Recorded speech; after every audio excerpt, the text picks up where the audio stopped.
Hi hello అస్సలం అయికం welcome back to our channel Aisha's kitchen and blogs. ఎలా ఉన్నారండి అందరూ? నేనైతే చాలా బాగున్నాను. సో ఇవాళ మన స్పెషల్ రెసిపీ వచ్చేసేసి మటన్ కర్రీ. చాలా సింపుల్గా తక్కువ ఇంగ్రీడియంట్స్తో ఈజీగా ఒక 20 to 25 మినిట్స్లో కంప్లీట్ అయిపోతుంది. చాలా బాగుంటుంది, టేస్ట్ కూడా. వచ్చాయని చూపించేస్తాను. ఫస్ట్ అయితే హాఫ్ కేజీ మటన్ తీసుకున్నాను. నేనైతే తీసుకున్న మటన్ని మంచిగా క్లీన్ చేసేసుకోవాలి. దాని తర్వాత స్టవ్ ఆన్ చేసి మనం ఏదైతే కర్రీ చేసుకుంటామో ఆ బౌల్ పెట్టేసి మనం క్లీన్ చేసుకున్నాం కదా మటన్ని ఇంతకుముందే, ఆ మటన్ని యాజ్ ఇట్ ఈస్ ఆ బౌల్లో వేసేసుకొని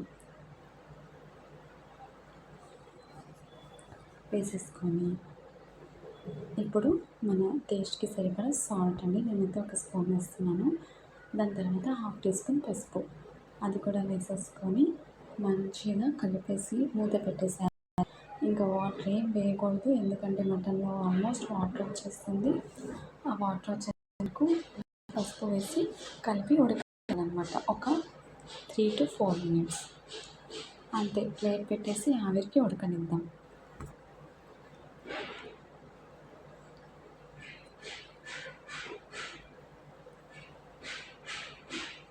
చూసాం కదా వాటర్ ఎంత వచ్చిందో.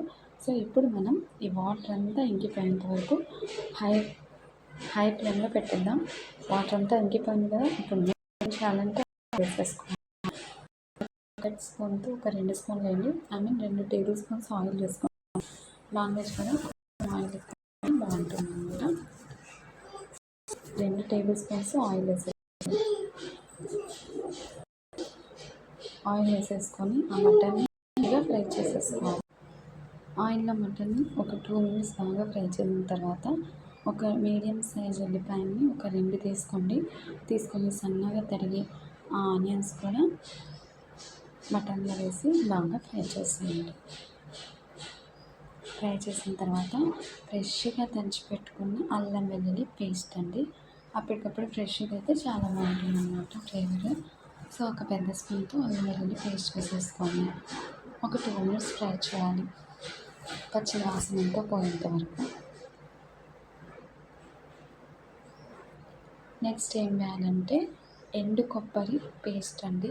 జస్ట్ ఎండు కొబ్బరిని పల్చగా కట్ చేసి పేస్ట్ చేసేయాలి, లేదా పౌడర్ అయినా వేసేసుకోవచ్చు. ఇది ఒక టేబుల్ స్పూన్ అండి, అంతే, ఎక్కువ వద్దు. వేసేసి ఇప్పుడు ఈ మసాలా కూడా మంచిగా ఫ్రై అయ్యేంత వరకు ఫ్రై చేసుకోవాలి.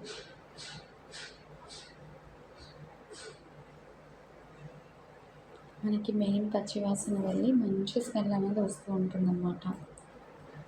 మనం ఏ కర్రీ అయినా సరే ఫ్రై చేసే దాని మీదే బేస్ అయి ఉంటుందండి. చూసారా మసాలాలన్నీ ఫ్రై అయిపోయాయి నీట్గా.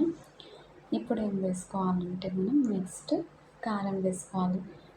నాన్ వెజ్ కదండి, కొంచెం కారం ఎక్కువ ఉంటేనే బాగుంటుంది. సో 1.5 స్పూన్ కారం వేసుకొని మంచిగా ఫ్రై చేసుకోవాలి.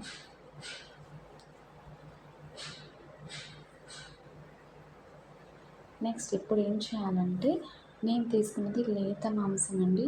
సో అందుకని చెప్పి నేను కుక్కర్లో కూడా వేయట్లేదు, జస్ట్ బౌల్లో వండేస్తున్నాను. మీరు కొంచెం హార్డ్గా ఉండేది తీసుకుంటే అయితే కుక్కర్లో వేసుకొని ఒక 2 to 3 విజిల్స్ పెట్టేయండి. నేనైతే ఒక 10 మినిట్స్ ఒక గ్లాస్ వాటర్ వేసి ఒక 10 మినిట్స్ ఉడకడానికి పెట్టేశాను, అంతే.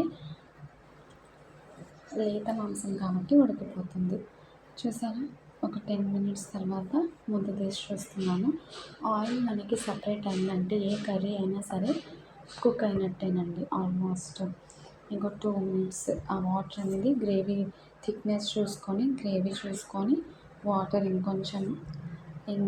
ఇంకితే బాగుంటుందా, లేకపోతే ఇంకొంచెం వాటర్ యాడ్ చేసుకోవాలని మీరు ఇక్కడే చూసుకోవాలి. ప్లస్ ఉప్పు కారం ఎలా ఉందో కూడా టేస్ట్ చూసుకొని యాడ్ చేసుకోవచ్చు.